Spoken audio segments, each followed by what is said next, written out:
New York সিটির ব্রঙ্কসে Eric ডুপ্রি হত্যাকাণ্ডের দ্বিতীয় দিনের শুনানি শেষে ন্যায় বিচার দাবি করেছে নিহতের পরিবারের সদস্যরা। মঙ্গলবার আদালতে হাজির হন সন্দেহভাজন হত্যাকারী এনওয়াইপিডি সার্জেন্ট এরিক ডুরান। হত্যায় অভিযুক্তকে দেখে উত্তেজিত হয়ে পড়ে ডুপ্রির পরিবারের সদস্যরা। ন্যায় বিচারের নিশ্চিত করার পাশাপাশি দায়ী পুলিশ সদস্যকে জবাবদিহিতার আওতায় আনার দাবি তাদের।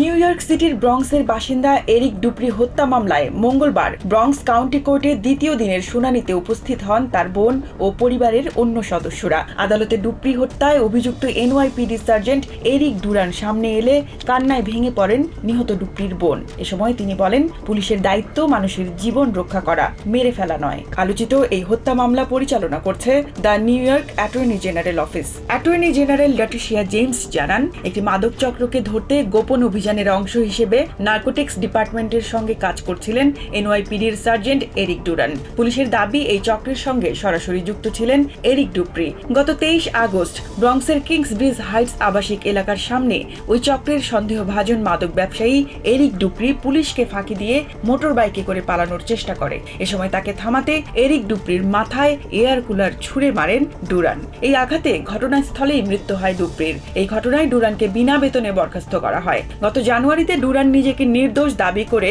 আদালতের কাছে জবানবন্দি দেয়।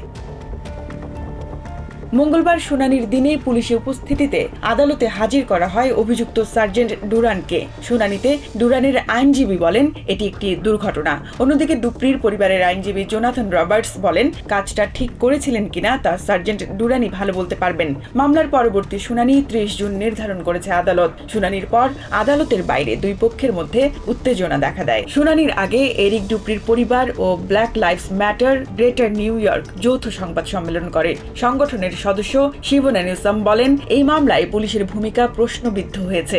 এরকম আরও একটি ঘটনাও দেখতে চান না তারা। ডুপ্রি ও তার পরিবারের ন্যায় বিচার নিশ্চিত করার দাবিও তোলেন বক্তারা। এদিকে আদালত প্রাঙ্গণে বিশৃঙ্খলার অভিযোগে black Lives Matter Greater new ইয়র্কের আরেক সদস্য ওয়াক নিউসামের বিরুদ্ধে 3টি সমন জারি করে আদালত। Khadijatul Kubra, TVN 24 news desk.